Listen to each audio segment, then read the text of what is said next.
और महंत अवैधनाथ जी महाराज की पुण्यतिथि के अवसर पर श्रीमद् भागवत महापुराण कथा ज्ञान यज्ञ का आयोजन किया गया। मंदिर के दिग्विजयनाथ स्मृति भवन सभागार में व्यासपीठ का पूजन किया गया। इस दौरान सीएम योगी आदित्यनाथ भी मौजूद रहे। पूजन के बाद मुख्यमंत्री योगी आदित्यनाथ ने श्रद्धालुओं को संबोधित किया। मुख्यमंत्री ने कहा कि श्रीमद् भागवत महापुराण की कथा सत्य और जीवन के रहस्य को समझाने की कथा है।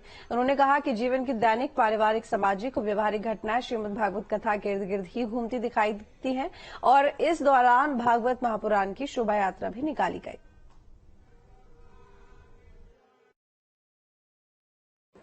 श्रीमद् भागवत महापुराण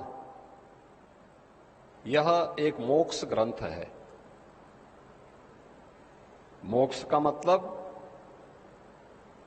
केवल जीवन से मुक्ति नहीं है।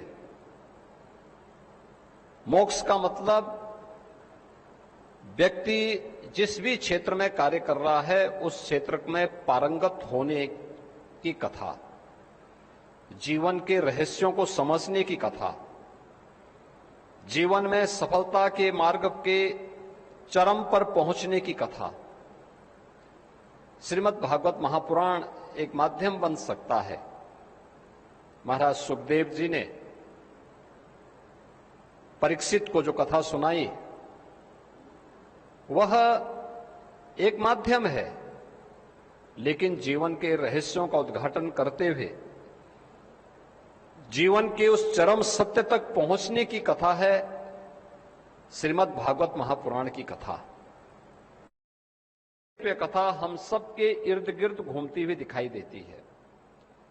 हमारे दैनिक जीवन में, हमारे सामाजिक जीवन में, हमारे पारिवारिक जीवन में,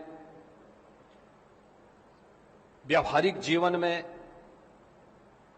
जो घटनाएं घटित होती हैं वह किसी न किसी रूप में इस कथा के इर्द गिर्द होती हुई दिखाई देती है।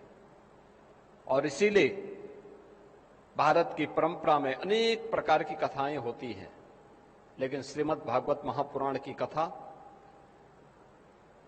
और श्री रामचरितमानस पर आधारित प्रभु श्री राम के पावन लीला से जुड़ी हुई कथा यह अत्यंत लोकप्रिय हो गई, क्योंकि भारतीय जनमानस को जितना प्रभावित भारत के इन दो आराध्य देवों ने, सनातन धर्म से जुड़े हुए इन दो आराध्य देवों ने जितना प्रभावित किया, दुनिया के अंदर अन्यत्र कहीं भी इस प्रकार के कोई भी दृष्टांत देखने को नहीं मिलता है।